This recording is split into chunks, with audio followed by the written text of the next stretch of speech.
Salam sejahtera, salam Malaysia Madani saya ucapkan. Nama saya Natalie Tania dan hari ini saya akan membentangkan berkenaan jenis saringan dan ujian penglihatan untuk isu penglihatan yang dialami oleh kebanyakan individu dalam dunia ini. Isu ini amat penting kerana penglihatan adalah antara panca indera utama yang mempengaruhi pembelajaran dan perkembangan seseorang individu. Antara jenis saringan yang boleh dilakukan adalah pertama sekali pemerhatian tingkah laku seorang murid di sekolah yang harus dipertanggungjawabkan oleh seorang guru, di mana guru boleh melihat tingkah laku murid tersebut seperti mengecilkan mata untuk fokus ke papan tulis, dan guru tersebut perlulah membuat catatan untuk membantu murid tersebut mendapat sokongan daripada pihak sekolah untuk mendapat rujukan daripada pihak pakar. Seterusnya, menilai sama ada murid menghampiri objek atau mengecilkan mata untuk lebih fokus, di mana ini memberi sokongan ataupun tekanan kepada mata untuk lebih fokus kepada satu objek dengan mengecilkan pandangan mata. Seterusnya, individu tersebut akan menggosok mata dengan harapan memperbaiki visual mata mereka. Tetapi hal ini akan membuatkan mata mendapat tekanan dan lebih terdedah kepada kotoran di tangan atau possibility kelopak mata akan menjadi luka ataupun dalaman mata akan menjadi luka. Seterusnya, berdasarkan video yang telah saya analisis daripada YouTube iaitu How to Check Eye Vision, saya mendapati beberapa prosedur asas dalam pemeriksaan penglihatan iaitu ujian carta Snellen, ujian mengira jari dan ujian refleks cahaya. Maka kita akan masuk kepada topik tersebut satu persatu. Dalam ujian carta Snellen digunakan untuk mengkaji ketajaman mata, di mana pembaca akan diminta untuk membaca huruf dan simbol daripada jarak 6 meter. Dalam carta ini juga pembaca akan membaca huruf atau simbol dari besar hinggalah yang kecil, iaitu di bawah sekali, tetapi berdasarkan tahap yang mereka mampu.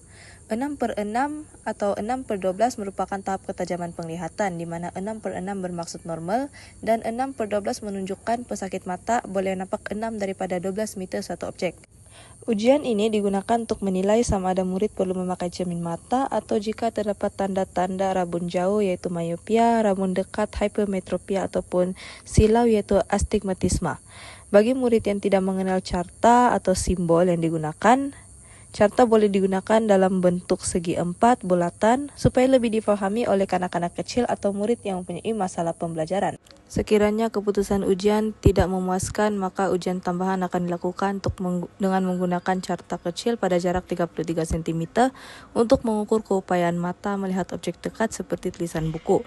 Pemeriksa akan menulis keputusan bagi mata kiri dan kanan secara berasingan yang akan dirujuk kepada optometris ataupun pakar oftalmologi jika keputusan nilai lebih rendah daripada 6/9.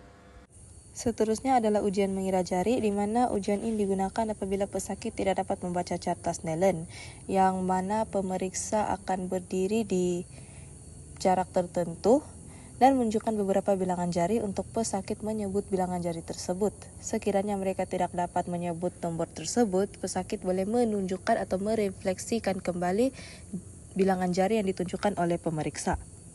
Tujuan ini untuk menilai sama ada murid mempunyai penglihatan kasar yang masih berfungsi, dan sekiranya mereka dapat mengira jari pada jarak yang betul, maka penglihatan mereka masih baik.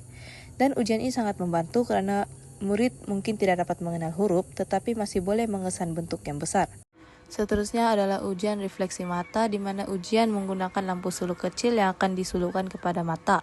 Pemeriksa akan menyalakan lampu suluk kecil ke arah arak mata untuk memastikan anak mata dapat mengesan kehadiran cahaya, yaitu kita gelarnya sebagai tindak balas anak mata. Sekiranya anak mata mengecil, bermaksud saraf optik dan retina masih berfungsi kerana anak mata menyesuaikan keadaan mata dalam persekitaran yang terang, dan jika tiada tindak balas, kemungkinan terdapat kerusakan pada saraf optik dan kebutaan total. Ujian ini digunakan oleh pakar optometri untuk menilai sama ada otak menerima isyarat visual, yaitu keberadaan mata di kawasan yang lebih terang. Maka anak mata akan mengejut untuk memerangkap cahaya dan memastikan penyesuaian dalam persekitaran yang terang. Sekiranya ujian tidak dapat dijalankan kerana murid tidak mampu duduk diam, maka pemeriksa boleh menggunakan cahaya dari sisi ataupun menggunakan alat-alatan yang tidak silau.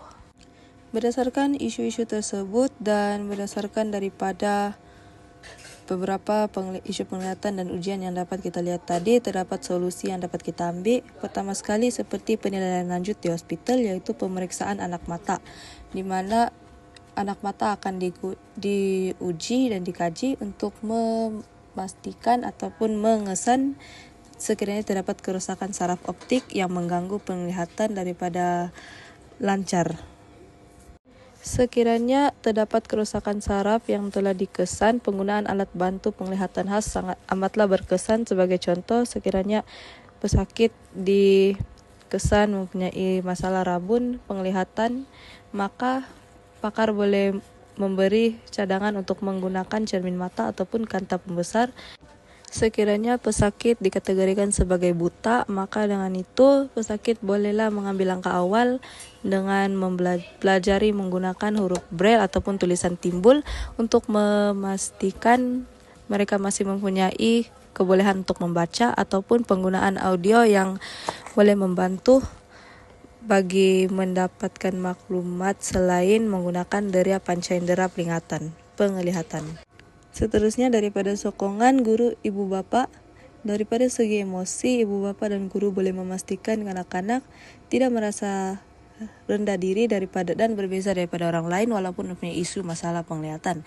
Seterusnya, daripada segi fizikal ataupun kita boleh katakan daripada material, ibu bapak dan guru haruslah bersedia untuk mengeluarkan dana yang besar bagi mengakses bahan bantu mengajar yang boleh membantu dalam sesi pembelajaran bagi pelajar yang mempunyai masalah penglihatan, dan bersedia untuk menghadiri temu janji bersama dengan dokter-dokter pakar. Beralih kepada aspek mental, sama seperti emosi tadi, tapi secara personally, seorang murid atau individu haruslah bersedia untuk menerima perubahan yang akan berlaku kepada dirinya. Sebagai contoh, menerima beliau akan menggunakan cermin mata seumur hidup, dan ataupun menerima rawatan secara berterusan. Maka dengan itu, pesakit akan disuggest untuk menghadiri sesi konseling bagi memastikan emosi dan mental tidak terganggu walaupun terdapat perubahan pada diri mereka. Maka dengan itu berakhirlah sudah pembentangan saya berkenaan jenis dan ujian saringan yang boleh dilakukan untuk isu penglihatan. Untuk slide tersebut terpaparlah link video dan juga QR untuk video yang telah saya membuat kajian dan analisis sebentar tadi. Maka dengan itu saya mengundur diri. Sekian, terima kasih.